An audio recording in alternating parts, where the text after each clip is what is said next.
Hi everyone, welcome to digital GK classes. तो अभी मैंने आप सभी को 2 बजे जो है टैग वर्ड दिया है, ठीक है। सीटेट, एसएसटी, ईवीएस, हिंदी सभी सब्जेक्ट का वो टैग वर्ड वाली वीडियो आपको एंड स्क्रीन पर मिल जाएगा। जैसे ये वीडियो खत्म होगा ना तो आपको स्क्रीन पर एक टैग वर्ड की वीडियो मिलेगी, तो प्लीज़ आप सब भी देख लेना, क्योंकि उसमें मैंने आपको बताया है कि कोई क्वेश्चंस है तो उसमें आप कैसे पॉजिटिव नेगेटिव टैग वर्ड्स करके उसको कर सकते हैं। तो एग्जाम के लिए बहुत इंपॉर्टेंट होता है, और सीटेट में तो मोस्टली ऐसे टैग वर्ड्स आपको देखने को मिलेगा ही। बाकी आपको पता है ये मैराथन चल ही रहा है और आज हमारा तीसरा है, और मुझे ऐसा लगता है कि अभी तक हमने बहुत सारे क्वेश्चंस कर लिए हैं, क्योंकि अब आपका पूरा पूरा सेशन चल रहा है, ठीक है। तो चलिए आज का भी देखते हैं, और आज देखते हैं कि आप में से कितने लोगों के नंबर जो है 55 प्लस आता है। 2 से 4 लोग तो बताते हैं कि उनके नंबर 58 किसी का, लेकिन मोस्टली लोगों का 50 से नीचे जा रहा है। तो प्लीज़ आज कोशिश करो कि 55 प्लस लेकर आते हैं। और चलिए पूरा क्वेश्चन करने की कोशिश करेंगे। यहाँ पर पहली बार आए हैं तो चैनल को सब्सक्राइब करके, और प्लीज़ वीडियो को लाइक कर दीजिएगा अगर आपको क्लास अच्छी लगे। देखिए, निम्न शुरुआती नगरों में से किस स्थान से कपड़ों के टुकड़ों के अवशेष चांदी के एक फूलदान के ढक्कन से चिपके हुए मिले? मोहनजोदड़ो, हड़प्पा, लोथल, कालीबंगा। तो आपको पता है कि यहाँ पर क्या क्वेश्चन पूछा है? कपड़े के टुकड़ों के अवशेष चांदी के एक फूलदान के ढक्कन से चिपका हुआ मिला, तो वो था आपका मोहनजोदड़ो। तो इसका पहला हो जाएगा, ठीक है। चलिए, आधुनिक भारत की लिपियां जैसे देवनागरी, बंगाली और तमिल का विकास किस लिपि से हुआ है? बताइए। संस्कृत से हुआ है, प्राकृत से हुआ है, लैटिन से हुआ है, या फिर ब्राह्मी से हुआ है? तो जो भी आपकी देवनागरी है ना, चाहे वो देवनागरी हो, बंगाली हो, इनका जो है ना ब्राह्मी से है लिपि हुआ है। इनका जो विकास है वो किससे हुआ है? ब्राह्मी लिपि से हुआ है, ठीक है। तो आप लोग वीडियो को पॉज करके स्क्रीनशॉट लिया करें। जैसे कि कुछ लोग बोल रहे हैं कि आप अगर मैं हर स्क्रीन पे रुकती चलूंगी तो आपको भी पता है बहुत टाइम लगेगा। तो ये रहा आपका ब्राह्मी, इसका राइट आंसर। चलिए 123 देखिए, इसमें लिखा है कि निम्नलिखित दिल्ली के सुल्तानों को आपको क्रोनोलॉजी ऑर्डर में लगाना है, ठीक है। ये आपका 123 है, और इसका तो मैंने बता ही दिया था। चलिए बताइए, 123 का आपको क्रोनोलॉजी में लगाना है। तो आपका गयासुद्दीन बलबन तो पहले पे होगा ही, पहला एकदम सही है। बाकी के सब काट दे, कट लो, आंसर ही आ गया एक में ही। उसके बाद से आपको पता है गयासुद्दीन के बाद से आपका बलबन, के बाद से आपका खिलजी था, ठीक है। दूसरे पे खिलजी है, तीसरे पे जो है आपका फिजर खान है, एंड तुगलक आपका 4 पे है। तो ये तो आपको याद करना होगा ये क्रम। तो जो भी क्रोनोलॉजी आते हैं ना अपनी कॉपी में इसको नोट कर लिया करें। तो ये हो गया हमारा तीसरा, 123 का। 124 नंबर का क्वेश्चन देखते हैं। फिर से आपका मैच ऑफ द फॉलोइंग है, ठीक है। बाण भट्ट, अश्वघोष, हरिसेन, रविकीर्ति। और मुझे ऐसा लगता है कि आपको बाण भट्ट तो पता ही होगा, हर्षचरित। तो ए का हो जाएगा दूसरा। एलिमिनेट करते हैं, बहुत ही आसान सा ऑप्शन रखा है इन्होंने कि ज्यादा मेहनत ही नहीं करना पड़ रहा है। तो हो गया। और अश्वघोष आपको पता है बुद्ध चरित के द्वारा, और हरिसेन आपका समुद्रगुप्त की प्रशस्तियां हो गई, और रवि कीर्ति आपका पुलकेशिन द्वितीय की प्रशस्ति। तो तीसरा सही हो जाएगा। 125 देखते हैं। देखिए, किस भाषा का एक रूप मगधी, मगही है, ठीक है। जो आपसे इसमें पूछ रहा है कि किस भाषा का एक रूप जो है वो मागधी है, तो वो है आपका प्राकृत। प्राकृत भाषा का एक रूप है मागधी, जिसे हम बोलते हैं मगही। तो दूसरा हो जाएगा। चलिए 125 भी हो गया। अब हम आते हैं 126 पे। देखिए, इसमें आपसे पूछ रहा है कि कौन सा कथन बसवना द्वारा आरंभ किए गए वीरशैव आंदोलन के बारे में सही है। तो इसका आरंभ आपको पता ही है कि तमिल भक्ति आंदोलन के विरुद्ध एक प्रतिक्रिया के रूप में हुआ था। ये बात सही है, प्रतिक्रिया के रूप में हुआ था, ना कि प्रेरित। ये तो एकदम गलत हो जाएगा। ये बोल रहा है कि इसके प्रेरित में था, नहीं, एक रिएक्शन के रूप में हुआ था इसके अगेंस्ट में। और इसने शिव प्रेम से प्रेम की मुक्ति के मार्ग के रूप में अपनाने को उपदेश दिया, ये भी गलत है। केवल इस बसवना के द्वारा जो आंदोलन स्टार्ट हुआ था, वीरशैव आंदोलन, उसका मतलब ये था कि तमिल भक्ति आंदोलन के विरुद्ध एक प्रतिक्रिया के रूप में हुआ था, ना कि उससे प्रेरित होके। तो केवल पहला सही है। चलिए 127, 127 में है कि यूरोप में वोट के उत्पादकों ने किस भारतीय फसल को उसके प्रतिस्पर्धी के रूप में देखा था।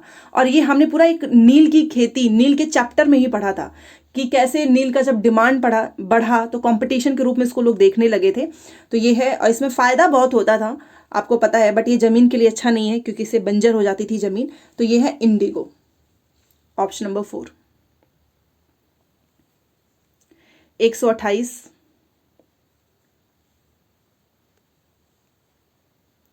देखिए 128 में है, दो कथन सही का चुनाव करना है। डैनियलों के चित्रकारी में ब्रिटिश शासन द्वारा भारत लाई जा रही आधुनिक सभ्यता के चित्रण पर जोर है, बात सही है।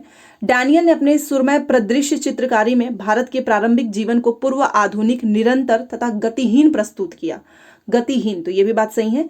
तो दोनों के दोनों सही है, तो हम तीसरे के साथ जाएंगे, ठीक है। अब हमारा आता है 129। 129 देखिए, पश्चिमी शिक्षा के बारे में महात्मा गांधी के विचार के संदर्भ में कथन ए और बी को पढ़ो तथा सही का चुनाव करो, ठीक है।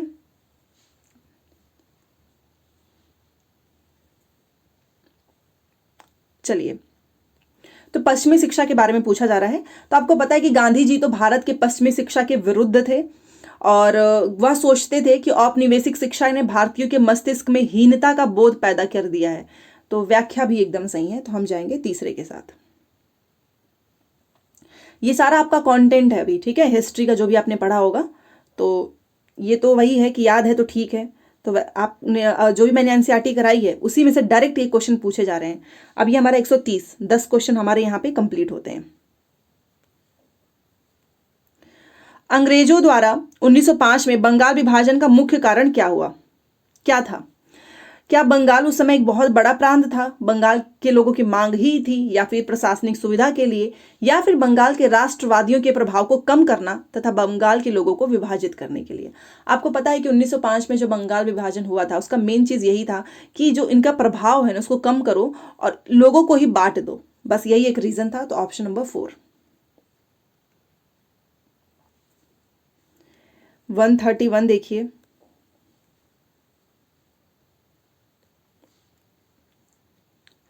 वन 131 में क्वेश्चन है वही फिर से एज कथन वाले स्टेटमेंट वाले क्वेश्चन है।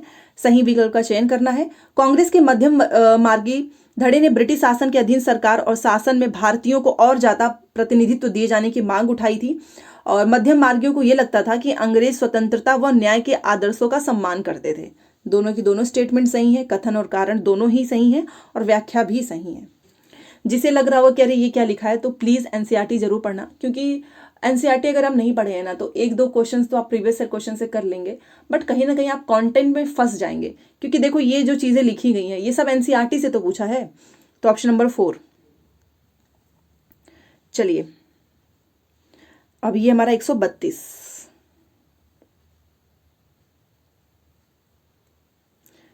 देखिए, दो कथन दिए गए हैं और आपको बताना है सही। यहां पर देखिए सही उत्तर का चुनाव करना है। तो 1971 में पाकिस्तान का विभाजन हुआ था और बांग्लादेश अस्तित्व में आया। उसमें प्रधानमंत्री थी इंदिरा गांधी, ये आप सभी को पता है। और विभाजन का एक मुख्य कारण यही था कि पूर्व के बंगला बोलने वाले लोगों को यह लगा कि उनके भाषा और पहचान को कुचला जा रहा है। तो दोनों ही सही है, 4 ऑप्शन।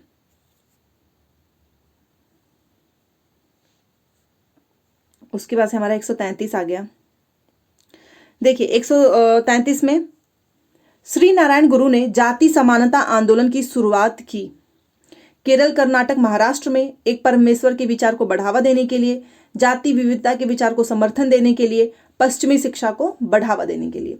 तो जो श्री नारायण गुरु जो है वो कास्ट इक्वलिटी मूवमेंट जो उसकी शुरुआत किए थे, to promote the idea of one God, इस चीज के लिए कि एक परमेश्वर के विचार को बढ़ावा देने के लिए, to promote the idea of one God. So option number 2। चलिए 133 भी हो गया। अब ये आता हमारा 134। इसमें लिखा हुआ है कि वीरेशलिंगम पंतलूनु एक सुधारक थे और ये कई बार क्वेश्चन पूछ चुका है और मैंने आपको बताया है कि ये विधवा विवाह से रिलेटेड है।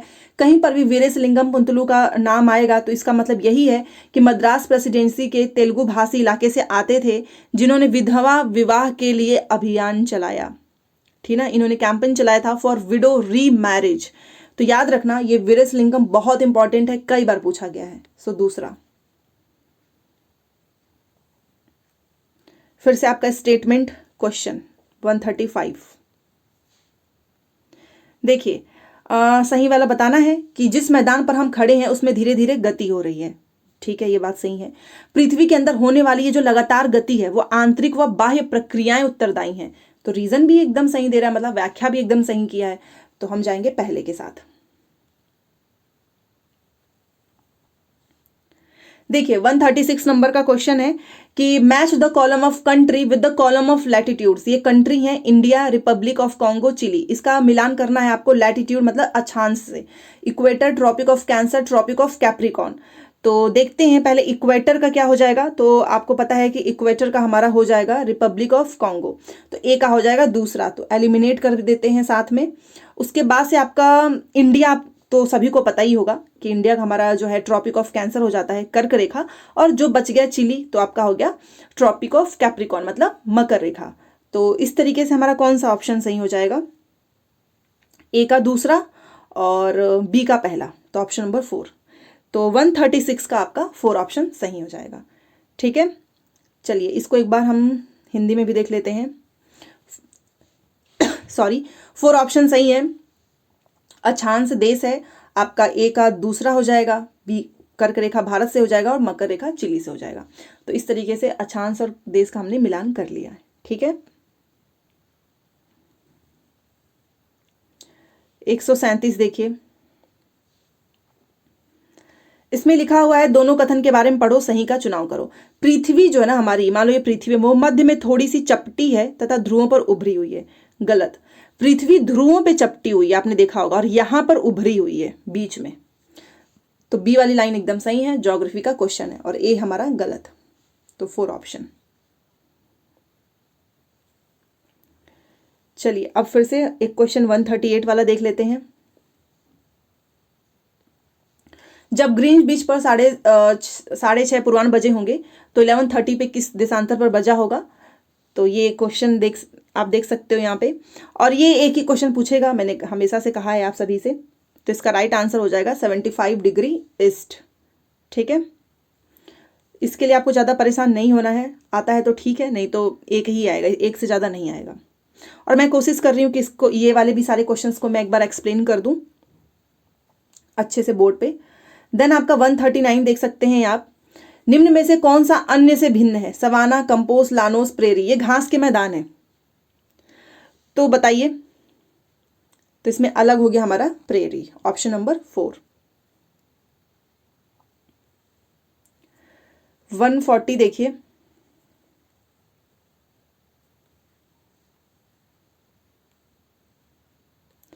देखिए मरुस्थल के बारे में आपको बताना है, सही कथन का चुनाव करना है। तो मरुस्थल एक शुष्क प्रदेश होता है, बात सही है। और मरुस्थलीय क्षेत्र में बालू के विशाल फैलाव के साथ बजरी के मैदान और पठारी इलाके में भी पाए जा सकते हैं। ए एंड सी होगा। अब इसने क्या, अभी मैंने टैग वर्ड बताया था ना, इसने केवल यहाँ पर लिख दिया, इसलिए मैंने पहले ही इस क्वेश्चन को खत्म, ऑप्शंस को ही खत्म कर दिया। केवल नहीं हो सकता है सही। ठीक है, तो A and C, option number 3। 140 भी हो गया, मतलब हमने 20 क्वेश्चन अभी तक कर लिए हैं। अब हम आ जाते हैं 141 पे।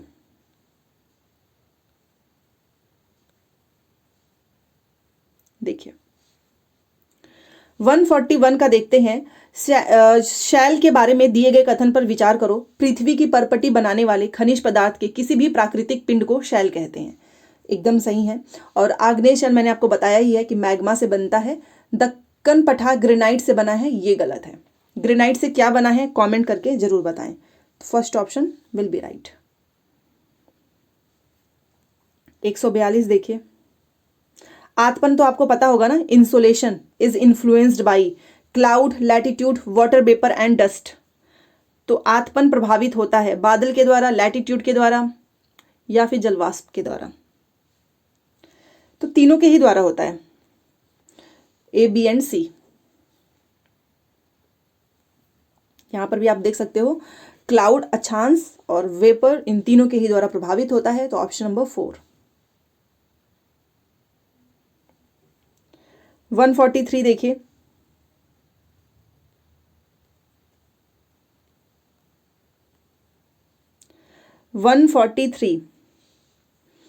निम्न कथनों पर व्यापारिक पवनों के संदर्भ में विचार करें तथा सही विकल्प का चुनाव करें।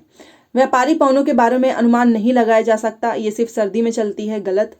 व्यापारिक पवनें पश्चिम से पूर्व की ओर चलती हैं, नहीं, ये पूर्व से पश्चिम की ओर चलती हैं, ये सही होगा, और ये भी गलत है।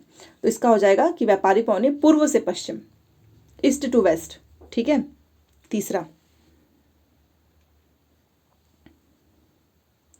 हो गया 143 का तीसरा, एंड ये हमारा 144 है। देखिए 144 में आप देख सकते हो दो कथन दिए गए हैं, एजर्शन एंड रीजन, और उसके बारे में आपको बताना है। तो गंगा ब्रह्मपुत्र बेसिन के पर्वतीय क्षेत्र में कम लोग रहते हैं, ये बात सही है, और जनसंख्या के वितरण में पर्यावरण की प्रमुख भूमिका होती है, ये भी बात सही है। तो हम जाएंगे फर्स्ट के साथ। चलिए 145 देखिए, ए, बी, सी पर विचार करो, सही का चुनाव करो। खनिज आग्नेय सेल, अवसादी सेल और कायांतरित सेल में पाए जाते हैं, सही है, और खनिज ईंधन अवसादी स्तर में भी पाए जाते हैं। तो ए एंड सी तो सही है, बट यहाँ पर इसने जो लिख दिया ना कि धात्विक खनिज आग्नेय सेलों में पाए जाते हैं लेकिन कायांतरित और अवसादी सेल में नहीं पाए जाते हैं, ये बात गलत है, ये हो ही नहीं सकता है, सही कॉन्ट्राडिक्ट हो गया ना, ऑप्शन में ही आप देख सकते हैं। So that's why option number 2। 146, चलिए आपको पता है कि कच्छ कहाँ पे है? गुजरात में जो भुज का इलाका है वहीं पर है ना कच्छ, रन ऑफ कच्छ। कच्छ नहीं देखा तो क्या देखा, ये वाला आपने सुना भी होगा, जिसका काफ़ी अमिताभ बच्चन जी इसके बारे में बताते थे। तो 146 आप क्वेश्चन देख सकते हो, इसमें से क्या सही है क्या गलत है, ये आपको क्वेश्चन देखकर ही बताना होगा, पढ़ के अच्छे से। तो आपको पता है कि जो कच्छ है, भारत में कच्छ की खाड़ी में विशाल ज्वारी मिल के क्षेत्र हैं, एकदम बात सही है। ज्वारी ऊर्जा का विदोहन समुद्र के चौड़े मुहाने में बांध के निर्माण से किया जा सकता है, ये बात गलत है। तो ए सही है, आर गलत है। तो हम जाएंगे तीसरे के साथ। चलिए 146 भी हो गया है, अब हमारा 147। 147 आप देख सकते हो, इस्पात के उत्पादन में कच्चे मालों को जरूरत पड़ने वाली मात्रा के हिसाब से घटते क्रम में लगाना है। यहां पर भी आप देख सकते हो, ये देखिए, जो ये अरेंज करना है आपको डिसेंडिंग ऑर्डर में, amount of raw material required for the manufacture of steel, steel से रिलेटेड क्वेश्चन है। तो बताइए, तो सबसे पहले आपका कोल होगा डिसेंडिंग ऑर्डर में, घटते क्रम में, बी हो जाएगा। तो ये तो ऐसे भी खत्म हो गए, बी के बाद से आपका आयरन ओर हो जाएगा, एंड देन आपका लाइमस्टोन। तो ये हमने रॉ मटेरियल के अकॉर्डिंग जो है मैन्युफैक्चर ऑफ स्टील को डिसेंडिंग ऑर्डर में अरेंज कर लिया, बी, ए, सी। तीसरा बेसिकली आपका रिवीजन चल रहा है, क्योंकि अब वो समय तो गया ना आपका याद करने का, बी, ए, सी। चलिए 148 देखिए, रूढ़िवादी जो है ना, निम्न में से क्या रूढ़िवाद धारणाएं बनाने के विपरीत है। Which among the following is the opposite of stereotyping. तो मुझे नहीं लगता कि आपको रूढ़िवादी चीज ना पता हो, सभी को पता है कि रूढ़िवादी सोच वही होती ना, एकदम से पहले वाली जो सोच चली आ रही है, कौन क्या करेगा कौन क्या नहीं करेगा। तो इसके विपरीत वाला आपको बताना है। तो रूढ़िवादी सोच तो यही है कि आपने सभी लोगों को एक ही इमेज में, एक ही खांचे में जड़ दिया, एक किस्म के लोगों के लिए पूर्वाग्रह रखना। कई बार आपने देखा होगा कि लोग सोचते हैं कि आदिवासी जैसे लोगों के बारे में कि ये तो नाचते गाते रहते हैं। समाज में एक रूपता, मतलब आपने एक टाइप की चीजों को ही सराह दिया कि हाँ इसी तरीके के, आप विभिन्नताएं को तो एक्सेप्ट ही नहीं कर पाएंगे। तो ये सब रूढ़िबद्ध है। बट इसके विपरीत क्या है कि समाज में व्यक्तिता की पहचान करना, recognition of individuality in society. हर इंसान एक दूसरे से अलग है, हर इंसान की अपनी खुद की पहचान है। ये स्टीरियोटाइप से हट के है, विपरीत है। तो हम पहले के साथ जाएंगे, ठीक है। 149 देखिए, यूनिफॉर्मिटी अभी हमने पढ़ा था, एक रूपी समाज में किस चीज की कमी पाई जाएगी। एक रूप, अब मुझे आप बताओ, एक टाइप के ही सभी लोग हैं, मतलब सभी हिंदी ही बोल रहे हैं या सभी की सोच ही एक जैसे है, तो इसमें कमी क्या पाई जाएगी कि हमको इसमें डाइवर्सिटी ही नहीं दिखेगी, विविधता। आपको पता ही नहीं, सभी एक जैसे ही विचार वाले हैं, कोई अलग है ही नहीं, तो इसमें कमी तो यही है ना कि डाइवर्सिटी ही नहीं दिख रही है। सो ऑप्शन नंबर 4। 150 देखिए, जो विकास खंड है इस स्तर की पंचायत को क्या कहते हैं। ब्लॉक लेवल पे जो पंचायत होता है उसको हम कहते हैं जनपद पंचायत। और यहाँ पे हमारे 30 क्वेश्चंस कंप्लीट। ठीक है, बहुत कम समय में हमने 20 मिनट में ही 30 क्वेश्चन कर लिया है, तो आप अपना समय भी बचाएं। मैं आपसे एक चीज़ की रिक्वेस्ट करना चाहूँगी, मैं खुद भी नहीं चाहती हूँ कि मैं ऐसा कभी करूँ। अगर आपको 6 से 7 घंटे या 2 से 3 घंटे में केवल 60 क्वेश्चन कराया जा रहा है तो वहाँ पर आपका टाइम वेस्ट होगा। तो प्लीज़ अपने टाइम को इस समय तो बचाओ। एग्जाम के समय में आपको बहुत लंबी लंबी मैराथन नहीं देखनी है जिसमें एक क्वेश्चन पे 10-10 मिनट लगे। ठीक है, इसीलिए मैं कम समय में ज़्यादा क्वेश्चंस कराने की कोशिश करती हूँ, बिकॉज एक ही विषय नहीं है ना आपके पास, और भी सब्जेक्ट हैं पढ़ने के। चलो 151 देखो,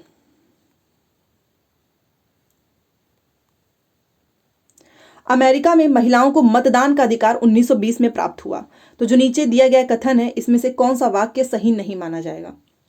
तो आपको पता है कि 1920 में इनको प्राप्त हुआ, तो फिर 1920 से पहले तक महिलाओं को पुरुषों के समान कैसे माना जा सकता है। ये तो क्वेश्चन ही गलत हो गया। मतलब अगर आप क्वेश्चन को पढ़ो कि महिलाओं के पास अधिकार जो है 1920 में प्राप्त हुआ, तो 1920 के पहले महिला पुरुष समान नहीं थे, और यही चीज इसने गलत लिख दिया है, तो यही आपका तो सही नहीं माना जाएगा, ये गलत हो गया है। आपको पता है कि 1920 से पहले इन पुरुष और महिलाओं में कोई भी समानता नहीं दी गई थी। साथ में अमेरिका में भी सार्वभौमिक मताधिकार नहीं था। अमेरिका में महिला मताधिकार एक 20वीं शताब्दी की घटना है जो कि 1920 में प्राप्त हुआ था। ठीक है, उसके पहले तो बहुत ही ज्यादा भेदभाव किया जाता है। तो कौन सा सही नहीं है, तो पहला। बहुत ही आसान सा क्वेश्चन था ये। 152 देखिए, और ये भी पढ़ा हुआ क्वेश्चन है, पक्की दुकानों से रिलेटेड है ये। आप देख सकते हैं कि इसमें लिखा हुआ है कि पक्की दुकानों की तुलना में साप्ताहिक बाजारों में बहुत सारी चीजें सस्ते दाम पर मिल जाती हैं। होता है ना, किसी का यहाँ मंगल बाजार लग रहा है, बुद्ध बाजार लग रहा है, चीजें आपको एक ही जगह पे सस्ती मिल जाती हैं। तो इसमें से सही का बताओ। तो साप्ताहिक बाजारों में व्यापारियों को कर्मचारी नहीं भर्ती करने पड़ते, हर इंसान अपना अपना सामान खुद ही बेच लेता है। साप्ताहिक बाजारों में व्यापारियों को कड़ी प्रतियोगिता का सामना करना पड़ता है, हाँ ये बात तो है। और साप्ताहिक बाजारों में बेची जाने वाली वस्तुओं की गुणवत्ता बहुत खराब होती है। जी नहीं, बहुत खराब होती तो इतनी भीड़ क्यों लगती। आपने देखा होगा जो वीकली मार्केट होते हैं उसमें ऐसा लगता है कि सारे लोग ही आ गए हैं मार्केट करने।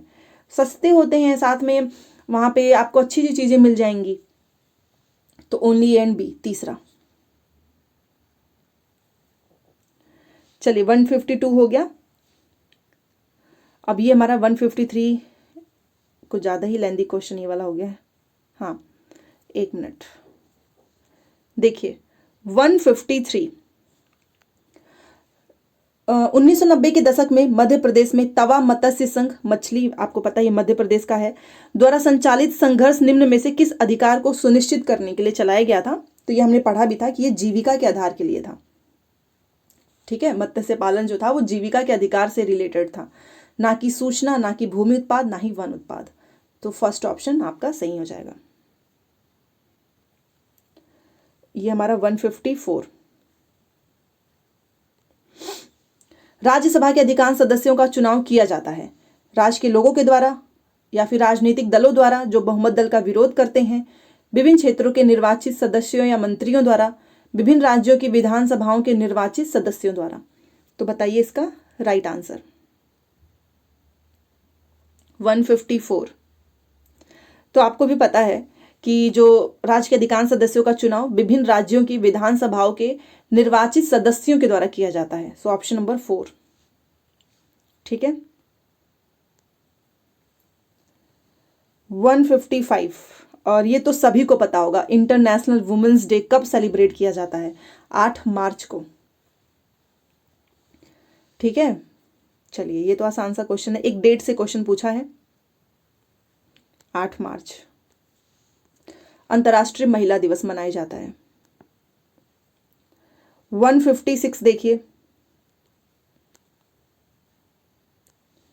156, इसमें लिखा हुआ है कि भारत के संविधान के अनुच्छेद 21 के तहत पानी के अधिकार को जीवन के अधिकार का हिस्सा माना गया है। यस, ये बात एकदम सही है। और प्रत्येक व्यक्ति की पानी तक सार्वजनिक पहुंच होनी चाहिए। तो व्याख्या भी सही है, स्टेटमेंट भी सही है। पहले के साथ जाएंगे।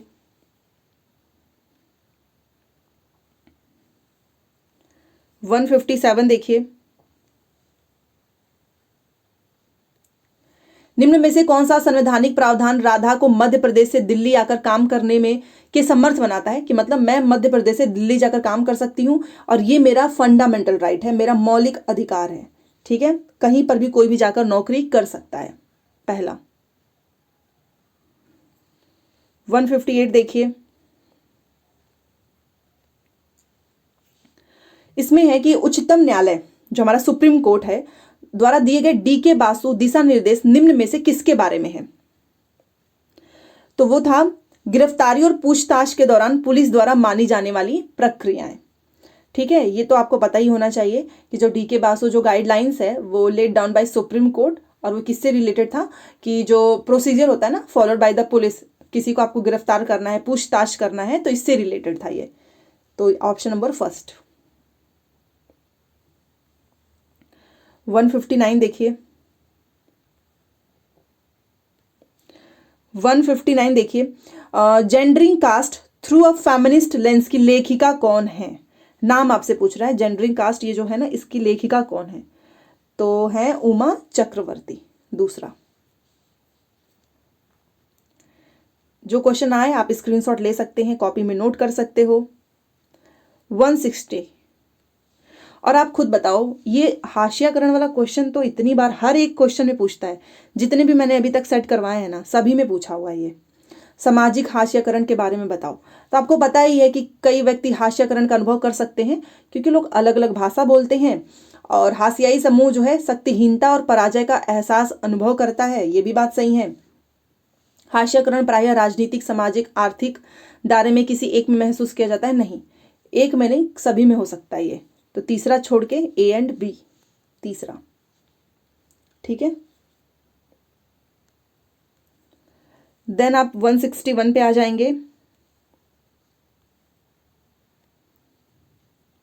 देखिए, समावेशी सामाजिक विज्ञान की कक्षा में एक शिक्षक, आपको पता है इंक्लूसिव एजुकेशन का मतलब जहाँ पे हम सभी बच्चों को एक साथ अपनी क्लास में बैठाकर पढ़ाते हैं और उनको किसी चीज़ में प्रॉब्लम है तो उसके अकॉर्डिंग हम सुविधाएं भी प्रदान करते हैं।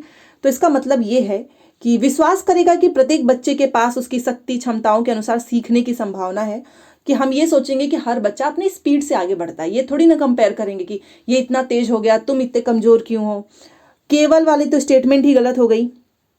हम किसी को भी मंद बुद्धि, तेज बुद्धि ऐसा हम प्रयोग नहीं करेंगे, ये तो गलत है। और दिव्यांग वाले के बच्चे हमको दया और सहानुभूति नहीं दिखानी है कि उनको लगे कि हम एकदम अलग हैं। ठीक है, आप उनके अकॉर्डिंग फैसिलिटेट कर सकते हो, बट आपको एकदम सिंपैथी नहीं दिखानी है वहां पे। तो इसका राइट आंसर हो जाएगा फर्स्ट।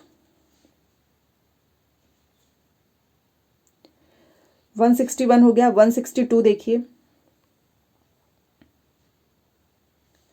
एक पाठ्यक्रम में कई विषयों से अन्वेषण पद्धति एवं संकल्पनात्मक योजनाओं को साथ लाने के उपागम को क्या कहते हैं? The approach to bring together methods of inquiry and conceptual schemes for many disciplines into a combination of a course is called the following. तो ये तो नाम से ही क्लियर हो चुका है कि हमने क्या किया, बहुत सारी डिसिप्लिन्स को एक साथ कंबाइन करेंगे एक कोर्स में, तो उसको बोलेंगे मल्टी डिसिप्लिनरी अप्रोच। बहुत सारे सब्जेक्ट्स को एक साथ रिलेट करके आप पढ़ा सकते हो, बहुविषयात्मक उपागम, फर्स्ट ऑप्शन। ठीक है, 163 देखिए, इसमें आपसे पूछ रहा है कि सामाजिक एवं राजनीतिक जीवन की कक्षा में एक पाठ योजना विकसित किए जाते समय किन कारकों को ध्यान में रखा जाना चाहिए। ठीक है, मान लो आपको सामाजिक और राजनीतिक जीवन के बारे में पढ़ाना है, तो हम एक अपना लेसन प्लान बनाएंगे। तो बनाते समय मैं किस बातों का ध्यान रखूंगी? तो पहला लिखा है कि पाठ योजना बनाते समय शिक्षक को यह सुनिश्चित करना चाहिए कि शैक्षिक प्रविधियां और युक्तियां प्रकृति में एक रूप हो। गलत, हम एक रूप में क्यों करेंगे? यूनिफॉर्मिटी कोई अच्छी चीज नहीं है, अलग अलग चीजों को शामिल करेंगे। अबोध, ये इसने अ लगा के पहले ही गलत कर दिया। अबोधगम्यता से बचने के लिए पाठ योजना में सैद्धांतिक ज्ञान को प्रयोग में नहीं लाना चाहिए। तो ये तो स्टेटमेंट ही पूरी तरीके से खत्म। तो पहला और दूसरा दोनों ही गलत है। 4 ऑप्शन। एक बार मैं आपको इसका इंग्लिश भी दिखा देती हूँ, देख सकते हो आप। इसने लिखा है कि थियोरेटिकल जो नॉलेज होता है should not be applied on lesson plans to avoid incomprehensibility, इस वजह से ये गलत हुआ है। तो ऑप्शन नंबर 4। चलिए 163 भी हो गया, अब हमारा 164।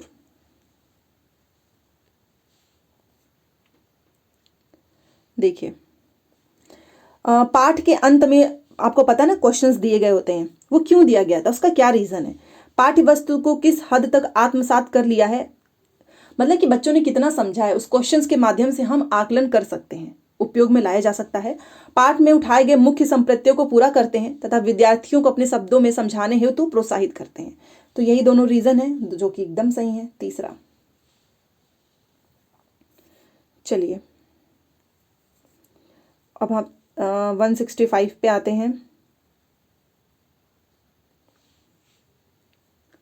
देखिए, कक्षा में मुझे दूसरों से दूर बैठना पड़ता था, वह भी जमीन पर। कभी कभी वे मुझे बिना किसी कारण के ही पीटते थे। कक्षा में ओम प्रकाश वाल्मीकि की आत्मकथा जूठन से लिए गए उद्धरण के उपयोग से आप विद्यार्थियों को प्रोत्साहित करेंगे। मतलब कि ये एक तरीके से स्टोरी है जो कि इनकी आत्मकथा जो जूठन है ना उससे लिया गया है। तो हम इससे क्या बच्चों को सिखाना चाहेंगे, क्या हम लेख की व्याख्या तथा समझने के लिए, वाल्मीकि के प्रति विद्यार्थियों के व्यवहार का विश्लेषण करने के लिए, क्यों वाल्मीकि के साथ इस प्रकार का व्यवहार किया गया इसका तर्क दो, या फिर वाल्मीकि के अनुभव पर आत्मविश्लेषण के लिए। चारों के चारों ऑप्शंस आपको लगेंगे कि सही है, बट आपको पता होना चाहिए कि जब भी ऐसी कोई चीज़ें पूछी जाती हैं तो वो होता है इंट्रोस्पेक्ट के लिए, जो वाल्मीकि ने जो एक्सपीरियंस किया ना उसके इंट्रोस्पेक्ट के लिए।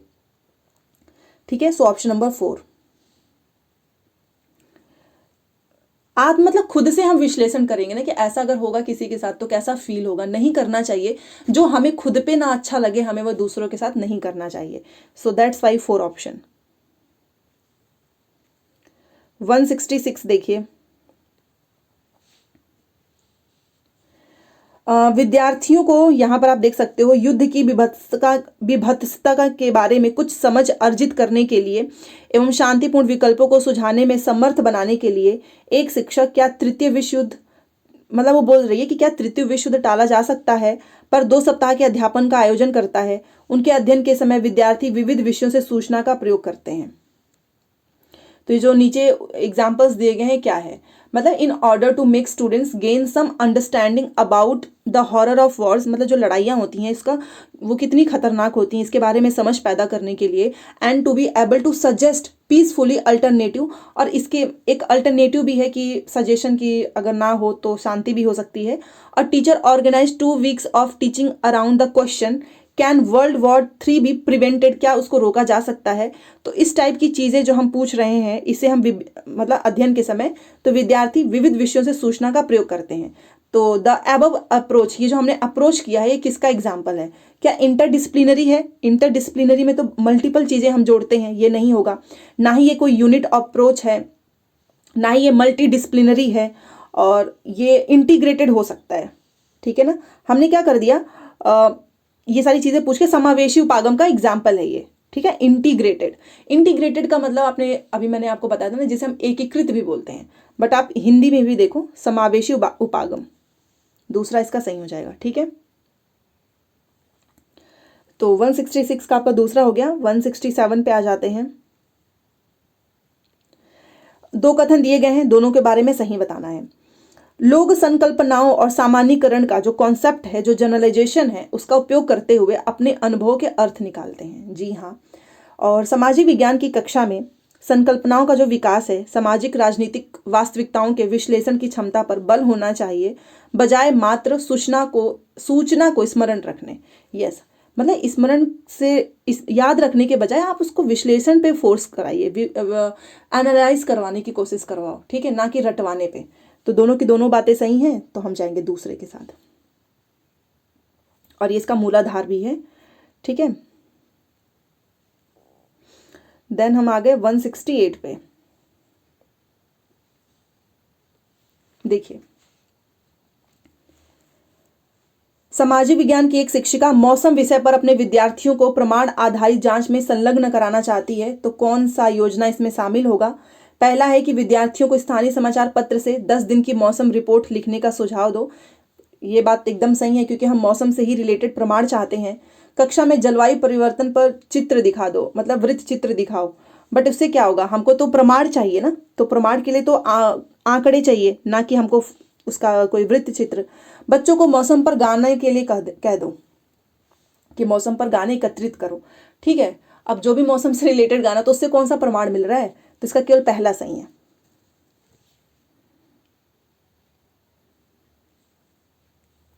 वन 169 आप देख सकते हैं यहाँ पे।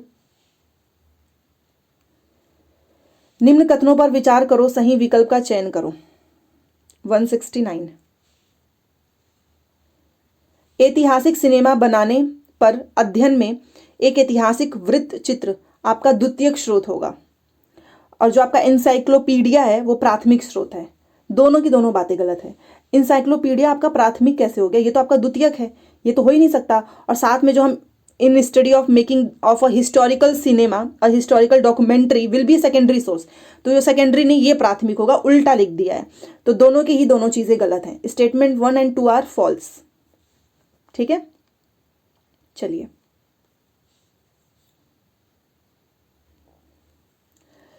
169 भी हो गया। अब हमारा आता है 170।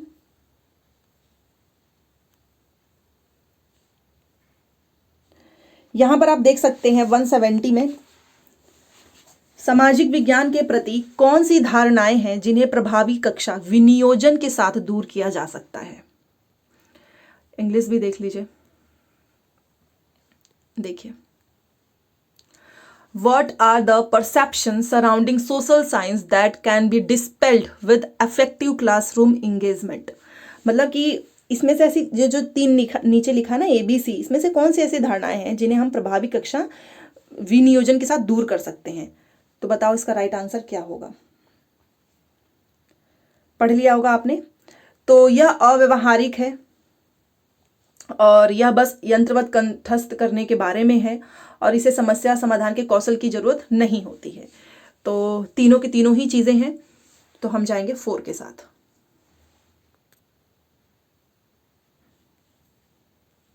चलिए 171 देखिए।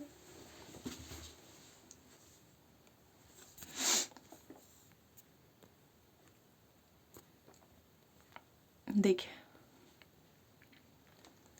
इसमें लिखा हुआ है कि आप जिस शहर, कस्बा या गांव से संबंध रखते हैं उसके कम से कम 10 व्यवसायों की सूची बनाओ और पता लगाओ कि वे कितने समय से विद्यमान हैं।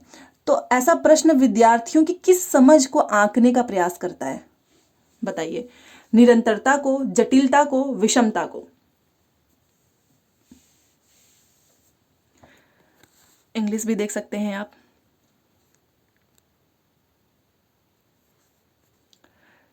कंटिन्यूटी, कॉम्प्लेक्सिटी, कॉन्ट्रास्ट, क्या होगा तीनों में से? तो इसका राइट हो जाएगा A एंड C। कॉम्प्लेक्सिटी नहीं, हम देख रहे हैं निरंतरता एंड कॉन्ट्रास्ट। ठीक है, जटिलता थोड़ी ना है, इसमें हम क्या चाहते हैं कि तुम पता लगाओ ना कि कौन कौन से व्यवसाय में लोग शामिल हैं। तो एक तरीके से कंटिन्यूटी को दिखाएगा, उनके आंकने का प्रयास करेगा। साथ में इसमें हम विषमता देख सकते हैं, अलग अलग होंगे सब। जटिलता जैसी कोई चीज नहीं है, तो हम जाएंगे तीसरे के साथ। ठीक है, 172। एक शिक्षिका को विद्यार्थियों की एक दूसरे से संबंधित रिपोर्ट बनाने को कहा गया, तो इसके लिए किस प्रकार की परीक्षा जो है सही रहेगा? ठीक है, मतलब एक दूसरे का तुमको रिपोर्ट बनाना है, तो क्या ये पीयर असेसमेंट होगा, या फिर ये नॉर्म रेफरेंस असेसमेंट होगा, या फिर मानदंड वाला होगा, क्राइटेरियन मतलब फिक्स कर देना, या फिर रूब्रिक आधारित? रूब्रिक का मतलब होता है कि मैंने कोई चीज दी तो मैं उसमें डिसाइड कर लूंगी कि 1 नंबर इस चीज के लिए है, आधा नंबर इस चीज के लिए। ठीक है, ये मैंने आपको पहले भी बताया हुआ है। तो ये बताइए, देखो क्राइटेरियन का मतलब होता है कि आपका ये इतना फिक्स है, तो हम इसलिए जाएंगे नॉर्म रिफरेंस्ड असेसमेंट के साथ, क्योंकि a teacher has been asked to prepare a report of students learning relative to, मतलब एक दूसरे से रिलेटेड, तो उसको बोलते हैं मानक संदर्भित आकलन, नॉर्म रेफरेंस असेसमेंट। ठीक है ना, तो हमारा इसमें दूसरा हो जाएगा।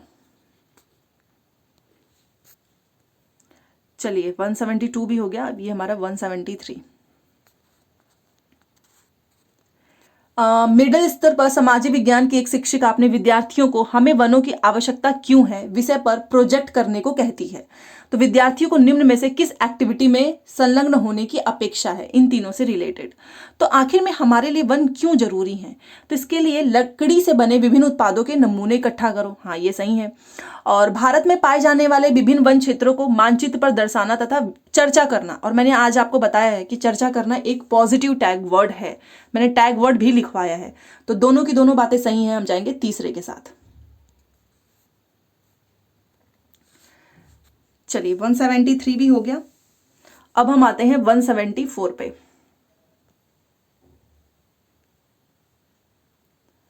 नीचे वाले ऑप्शंस गलत होते हैं क्योंकि ये स्टूडेंट्स के क्वेश्चंस पेपर हैं। चलो 174 देखो, सामाजिक विज्ञान में छोटे समूह वाली क्षेत्र आधारित परियोजना को प्रोत्साहित करने का क्या उद्देश्य है। क्या ये शिक्षकों का भार कम करने के लिए? बिल्कुल भी नहीं। ये विद्यार्थियों के मध्य एक टीम के रूप में काम करने के स्किल को, कौशल को विकसित करने के लिए। हाँ दूसरा सही है। सुरक्षा या फिर प्रभावित लागत हो इस चीज के लिए नहीं। जो छोटा ग्रुप है उसके आधारित हम उनको मोटिवेट करेंगे, अप्रिसिएट करेंगे। इसका एक उद्देश्य है एक टीम के रूप में काम करने का कौशल विकसित करना। तो दूसरा सही हो जाएगा। ठीक है, चलिए 175 देख लेते हैं।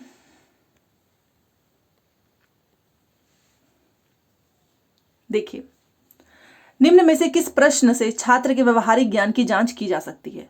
व्यवहारिक ज्ञान मतलब कि एप्लीकेशनल, मतलब कि व्यवहारिक ज्ञान आप समझ सकते हैं कि आपने जैसे कोई चीज सीखा है तो वो आप अप्लाई भी तो करोगे ना, एप्लीकेशनल होना चाहिए वो नॉलेज, ना कि वो रटा रटा है कहीं पे आप उसका यूज ही ना करें। तो हम इसमें से देखेंगे कि अच्छा किस प्रश्न से हम छात्र का व्यवहारिक ज्ञान जिसको यूज कर सके, इसका हम जांच कर सकते हैं। तो अच्छांश क्या है, ये कोई व्यवहारिक ज्ञान की नहीं। इस प्रश्न से मैं बच्चे की कौन सी व्यवहारिक ज्ञान की जांच करूंगी, आप बताओ। रूढ़िबद्ध धारणा एक लड़की की जिंदगी को कैसे प्रभावित करती है। मौलिक अधिकार को वास्तविकता में लाने के लिए किस तरह की कार्रवाइयों की जरूरत है। निगम पार्षद कौन होता है। तो व्यवहारिक ज्ञान की जांच हम इस प्रश्न से कर सकते हैं कि हमारा जो फंडामेंटल राइट है उसको रियलिटी में लाने के लिए किस तरीके का जो एक्शंस हैं वो उसकी मतलब वो काम करने की जरूरत है। ये है व्यवहारिक ज्ञान। सो तीसरा सही हो जाएगा। चलिए 176 देखिए।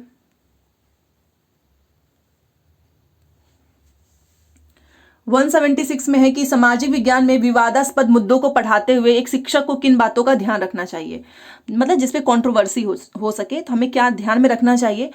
तो मैं क्या करूंगी, ऐसे विवाद को मैं खारिज कर दूंगी, मतलब उत्पन्न होने से पहले ही। ये तो डरपोक टाइप का हो गया। शिक्षक जब निश्चित हो कि छात्र एक ही, मतलब मैं ये देख लूं अच्छा ये सारे बच्चे एक ही ग्रुप के हैं, एक ही सोसाइटी से बिलोंग करते हैं, तभी मैं उठाऊंगी, ये भी बात गलत है। उचित योजना बनाओ, विचार विमर्श करो ताकि सभी की सम्मान और सभी का गरिमा बना रहे, ये ऑप्शन सही है। और पढ़ाओ ही मत, इस तरीके के विषय को पढ़ाओ ही मत, भाग जाओ। ये तो एकदम आसान सा काम हो गया ना। तो सबसे बेस्ट क्या हो सकता है कि मैं सभी के बारे में सोचूं, रिस्पेक्ट, उनकी गरिमा बनी रहे। तो तीसरा हो जाएगा। 177 देखिए, आप देख सकते हैं 177। It is high tide when, और हमने पढ़ा था कि जो उच्च ज्वार कब होता है, बताइए। जब चंद्रमा, सूर्य और पृथ्वी तीनों एक सीध में होते हैं। Moon and sun are straight line with earth के साथ। तो पहला सही हो जाएगा, चंद्रमा, सूर्य, पृथ्वी तीनों एक सीध में होंगे तब होता है हाई टाइड। चलिए 178।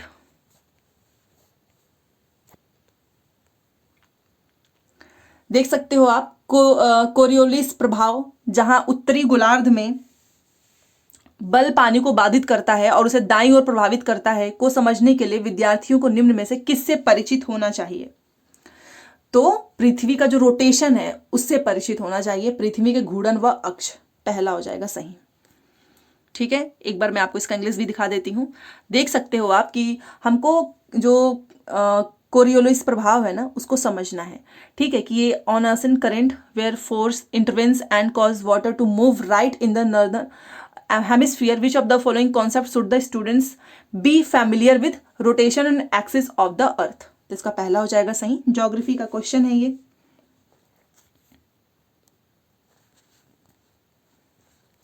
179 आप देख सकते हैं। घरेलू हिंसा पढ़ाते हुए उस महिला जिसने हिंसा झेली है उसको दर्शाने का सबसे बेस्ट तरीका क्या होगा। हमको डोमेस्टिक वायलेंस पढ़ाना है और जिसने झेला है इसको दर्शाने के लिए बेस्ट तरीका पीड़िता या फिर मतलब उसको क्या कहना सही होगा। और मैंने ये आपको बताया था कि एनसीईआरटी में सर्वाइवर इसकी जगह पे नाम आ गया है। आपको पता होना चाहिए कि पहले हम लोग बोलते थे ना विक्टिम है, ये विक्टिम नहीं सर्वाइवर। ठीक है, ऑप्शन नंबर 3 जिसने झेला है, आप उसको ये मत बोलो, उसके जगह पे यूज कीजिए सर्वाइवर। सो ऑप्शन नंबर 3 डिक्टो, ये एनसीईआरटी में लिखा हुआ है, आपने पढ़ा होगा।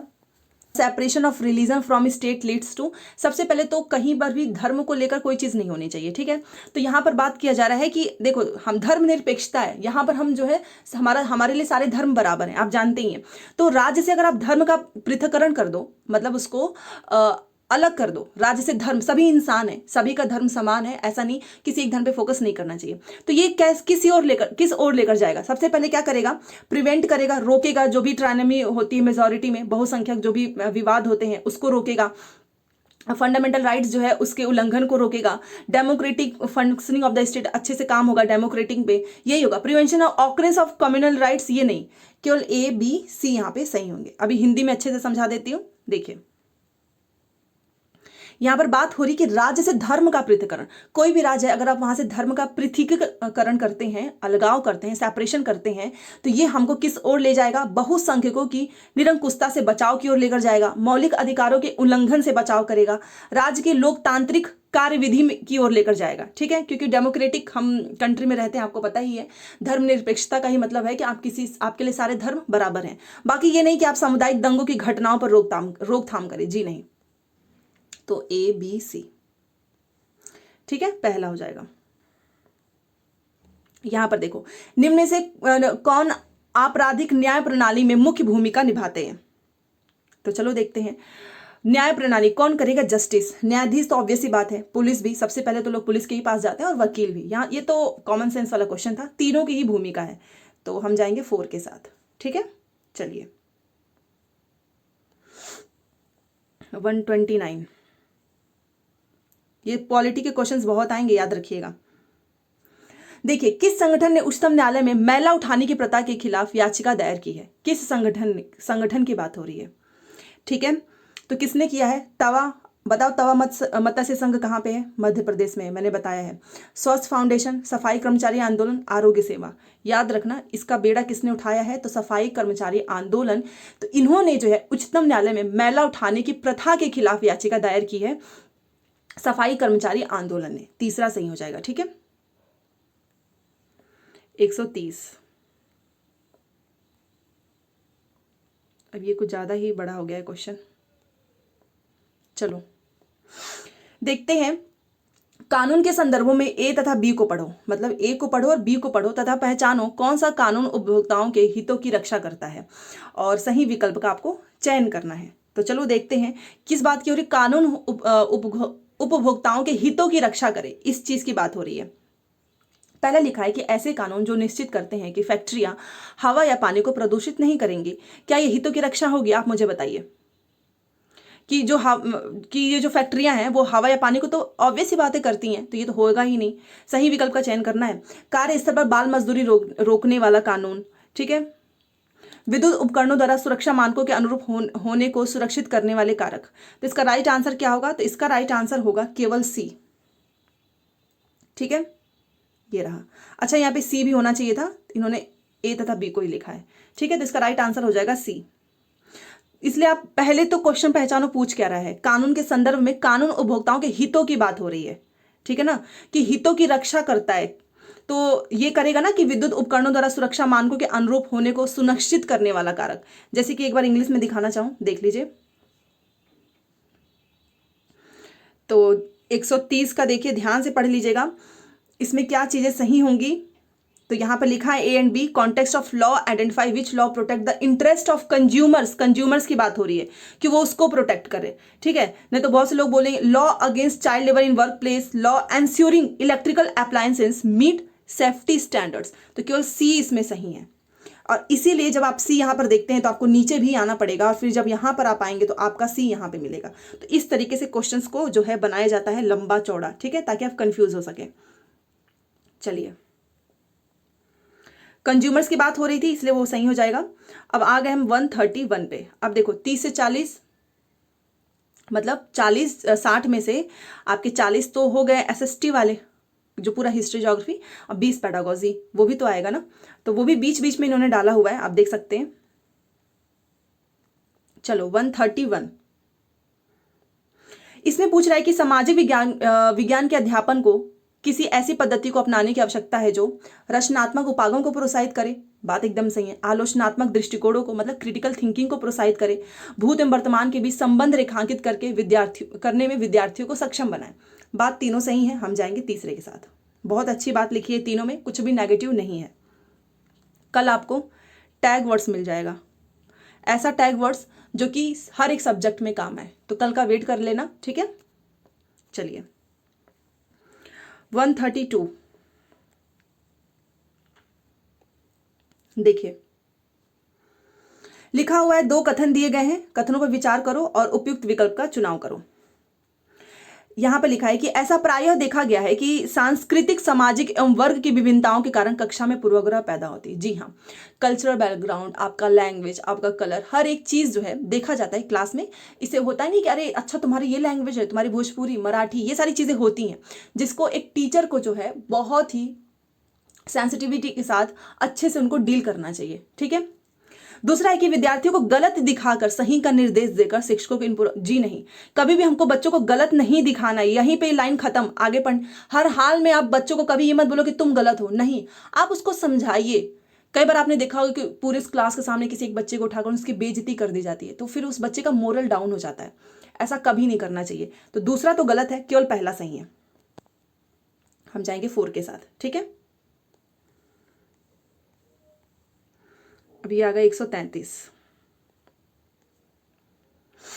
133 देखिए, यहां पर देखिए, एक शिक्षक के रूप में भूगोल के मानवीय वातावरण, बस्तियां, परिवहन एवं संप्रेषण थीम पर चर्चा करते हुए, किसकी बात हो रही है? मानवीय वातावरण।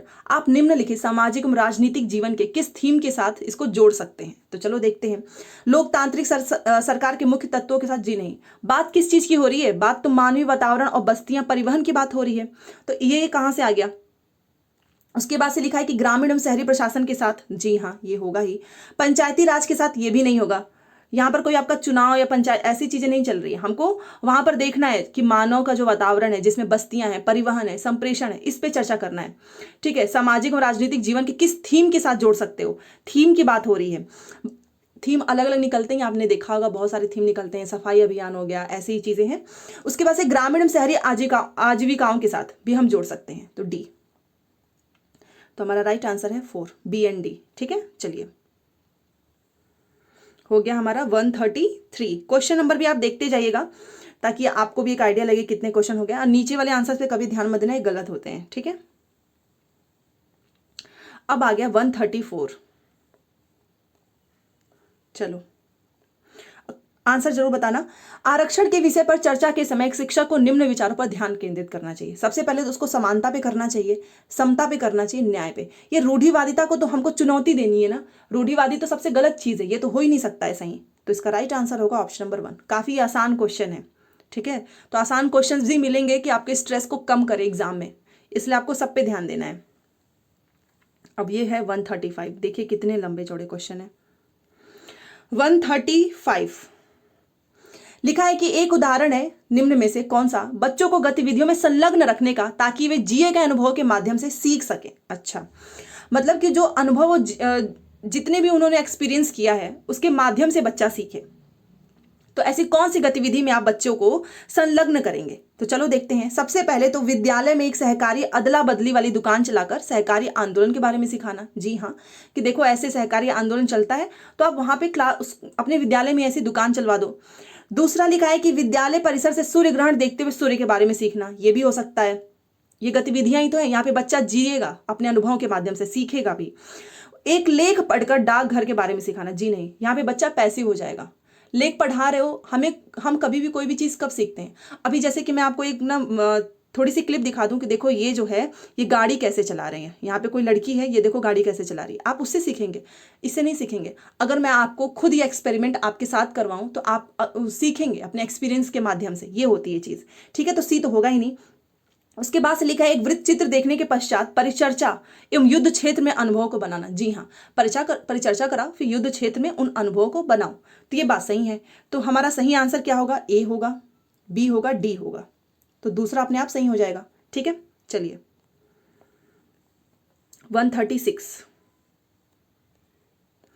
विषय विशेष से संबंधित विद्यार्थियों के पूर्व ज्ञान को सामने लाने के लिए आप कौन सी रणनीति अपनाएंगे? ये तो काफी अच्छा क्वेश्चन पूछा है।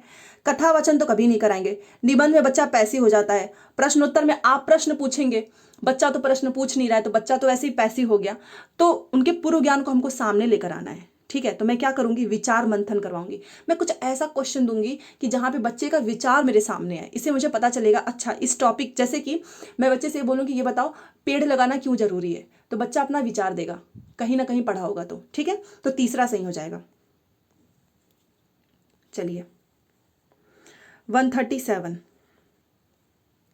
देखिए इसमें पूछ रहा है कि मानचित्र पर एक स्थान को ढूंढना आप ये किसके साथ संबंध है? क्या ये विवेचनात्मक परिप्रश्न है, बोध है, विश्लेषण है, कौशल है? एक बात याद रखना, मानचित्र पर आप किसी भी स्थान को ढूंढ रहे हैं तो ये आपने एक स्किल सीखी है। बहुत से लोग हैं जिनको अभी भी पूरा इंडिया के मैप में ये पता ही नहीं है कि गुजरात कहाँ पे है, मुंबई कहाँ पे है, कर्नाटक, ठीक है, उड़ीसा कहाँ पे, ये नहीं पता है। तो ये कौशल है, ये स्किल है। सो option number 4 will be right, ठीक है।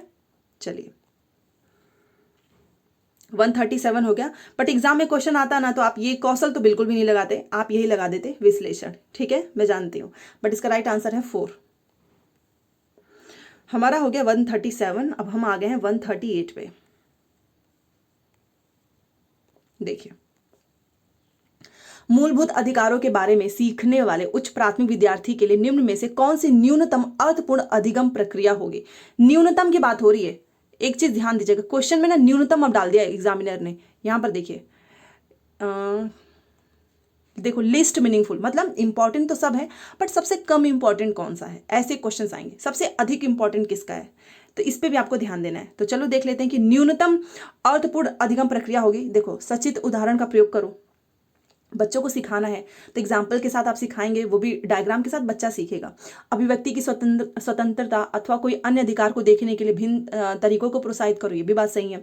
नवीन ज्ञान एवं सरोकारों को पहले से मौजूद ज्ञान से जोड़ो, जी हाँ, नए नए विचार को पहले से जो ऑलरेडी है उसके साथ कनेक्ट कर दो। सभी अधिकारों को स्मरण करने एवं उनको रचनात्मक आकलन के माध्यम से अनुस्मरण करने को प्रोत्साहित करना। मैं अगर एग्जाम में कभी भी क्वेश्चन सॉल्व करती हूँ तो मैं पहले ही देख लेती हूँ कि टैग वर्ड्स कुछ मेरे काम का है कि नहीं। जैसे यहाँ पे स्मरण आया तुरंत ये आपका सबसे कम हो गया, क्योंकि हम स्मरण याद करने रटाने पे फोकस नहीं करते हैं। तो न्यूनतम कौन सा है? यही है। बस आपको भी ऐसे ही करना है, स्मरण करना हमारा नेगेटिव टैग वर्ड है, ठीक है। चलिए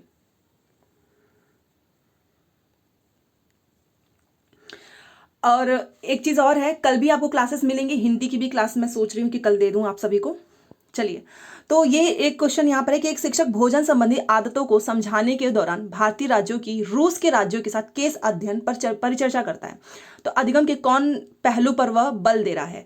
मतलब जैसे कि मिड डे मील है, दोपहर में बच्चे लंच कर रहे हैं, वहां पे उनको आदतों को समझाने के दौरान भारतीय राज्य की जो भारत राज्य का जो है रूस के साथ केस अध्ययन कर रहा है, ठीक है।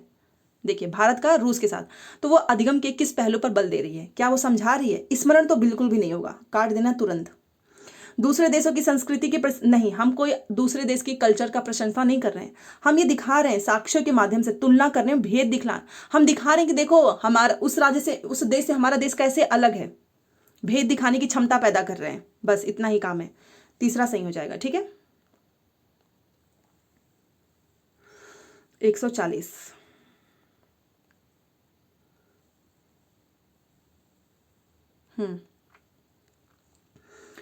और 10 क्वेश्चन अभी और बाकी, अभी 20 क्वेश्चन हमारे कंप्लीट हुए हैं, ओके। एक सामाजिक विज्ञान पाठ्य पुस्तक पिता को घर के कामों में लिप्त और माता को कार्यालय जाते हुए दिखाती है। ज़्यादातर आपने देखा होगा कि मम्मी लोग जो है घर का काम करती हैं, बाहर का काम हमारे फादर करते हैं। यहाँ पर एक अलग ही है कि मम्मी जो है वो बाहर का काम कर रही है और फादर जो है वो घर का काम कर रहे हैं। इसका लक्ष्य क्या है, क्यों ऐसा हो रहा है? क्योंकि आप जानते हैं कि हमारा जो समाज है वो पुरुष प्रधान समाज है और कुछ काम जो है महिलाओं को बता दिए जाते हैं कि यही तुम्हारा धर्म है, अगर तुमने ये काम किया तो तुम बहुत अच्छी हो। आपने देखा होगा ये सारी चीज़ें होती हैं, बट यहाँ पे एकदम उल्टा है। ये क्यों हो रहा है, इसका लक्ष्य क्या है, ये आपको बताना है। क्या ये लैंगिक भेदभाव को सुदृढ़ कर रहा है, मतलब और मजबूत कर रहा है स्टीरियोटाइप को? बिल्कुल भी नहीं। ये लैंगिक भेदभाव को समाप्त कर रहा है। यस, जी हाँ, ऐसा करके ये समाप्त करेगा और ये दिखाएगा कि कोई भी काम जो है किसी की पहचान नहीं है, कि ये काम बटा नहीं है कि ये काम लड़की, घर का काम लड़की करेगी, बाहर का काम लड़के। जी नहीं, तो ये इस चीज को समाप्त कर रहा है। बात एकदम सही है। ये इसको प्रोत्साहित नहीं कर रहा है, चुनौती दे रहा है। ये क्या कर रहा है, इक्वालिटी को प्रोत्साहित कर रहा है कि लड़का और लड़की होने से पहले हम एक इंसान है। जेंडर जो है वो इंपॉर्टेंट नहीं है, आप सब इंसान है, सबके अंदर काबिलियत है, बस ये इसको अप्रिशिएट कर रहा है। तो ये हो जाएगा हमारा बी टी, बी और डी। काफी अच्छा क्वेश्चन है और मुझे पता है कि ऐसे क्वेश्चंस आप कभी गलत नहीं करेंगे। ठीक है, चलिए 141 देखिए कितना अच्छा है पेडागोजी के क्वेश्चंस, आपको काफी अच्छा लग रहा होगा। इसमें देखिए, एक कक्षा के बच्चे स्कूल में पानी के नल को चलाए छोड़ देते हैं जिससे कि पानी वेस्ट हो जाता है। अब उनकी शिक्षिका पानी के संरक्षण को समझाने हेतु मरुस्थल में जीवन की कहानी उन्हें सुनाती है। वह किस शैक्षिक तरीके का उपयोग कर रही है, ये क्वेश्चन है।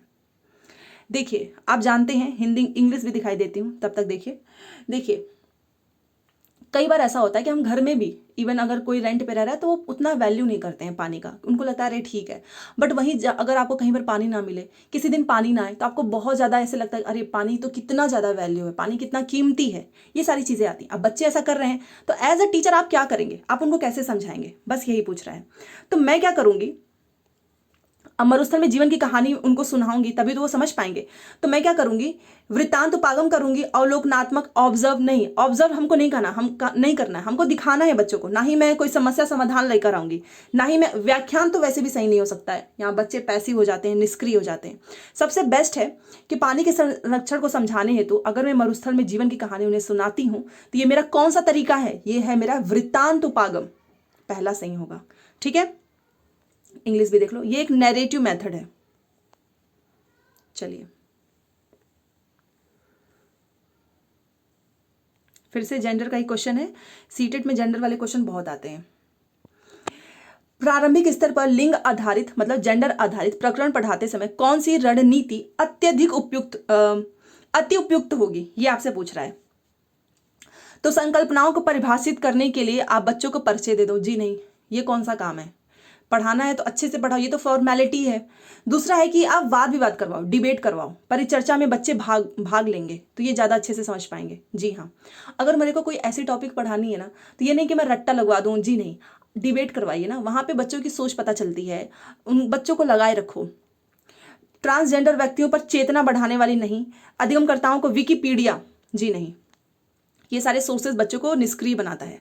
सबसे बेस्ट होगा हमारा दूसरा। और एक चीज याद रखो, ये वाद विवाद और परिचर्चा एक पॉजिटिव वर्ड है, आप इसे पहचान सकते हैं आंसर। चलिए, यही होते हैं टैग वर्ड। ये क्वेश्चन तो देखो फिर से पूछ लिया है, रिपीट किया है ये क्वेश्चन। इसमें लिख रहा है कि ध्यान से देखिएगा, फिल्म में जो जनजातीय लोगों को केवल रंगीन पोशाकें पहने हुए एवं समूह में नृत्य करते हुए दिखाती हैं, इसके क्या परिणाम हो सकते हैं। आपने देखा होगा जो ट्राइबल लोग हैं, यहाँ पर देखिए क्या फिल्म में ये सारी चीज़ें रिप्रेजेंट की जाती है कि जो ट्राइबल्स हैं वो केवल क्या करते हैं, कलरफुल कपड़े पहनते हैं और वो डांस करते हैं। ऐसा करने से आप क्या कर रहे हो, आप जो है क्रिएट कर रहे हो स्टीरियोटाइप्स ऑफ ट्राइबल्स। स्टीरियोटाइप्स मतलब रूढ़िवादी सोच को आप क्रिएट कर रहे हो, परिणाम दे रहे हो, बढ़ावा दे रहे हो, जो कि नहीं करनी चाहिए। बस यही है इसका आंसर। हम यहाँ पर कोई उनका कल्चर नहीं प्रदर्शित कर रहे हैं, ना ही मैं उनकी दुर्दशा की और विश्व का ध्यान आकर्षित कर रही हूँ अगर मैं अपनी फिल्म में ऐसा चीज़ें दिखाऊं, ना ही मैं कोई उनकी प्रोत्साहन करूँ, जी नहीं। इससे तो जनजातियों के प्रति रूढ़िबद्ध धारणा बनाना होगा ना, मतलब मैंने खुद बनवा दिया कि ये देखो ये ऐसे होते हैं, बाकी उनका जो परिश्रम है वो कोई नहीं दिखाएगा। तो ये हो गया राइट आंसर 4। 180 देखिए,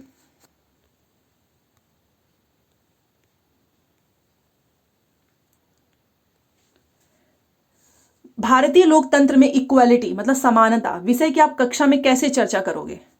तो हम मिले हुए हमारे मौलिक अधिकार के रूप में, या फिर एक परिपूर्ण जीवन के लिए एक आदर्श गुण के रूप में, या फिर इसकी परिभाषा और विशिष्टता बताते हुए, या फिर समाज में विद्यमान असमानताओं को उजागर करते हुए। तो क्या बेस्ट होगा, कैसे चर्चा करेंगे? सबसे पहले हमारा जो फंडामेंटल राइट है वो तो होगा ही, तो ये तो हर हाल में होगा, ठीक है, ये खत्म। उसके बाद से आपका एक परिपूर्ण जीवन के लिए एक आदर्श गुण के रूप में ये भी होगा, चर्चा हम कर सकते हैं ना इस पे। एंड परिभाषा और विशिष्टता तो आपको पता है, डेफिनेशन को एक अच्छी मतलब डिस्कशन करने के लिए सही नहीं है। समाज में जो विद्यमान असमानताएं हैं, ठीक है, उसको भी उजागर करते हुए। तो इस तरीके से हम अपनी क्लास में डिस्कशन कर सकते हैं। तो A, B and D. So option number 4 will be right, ठीक है।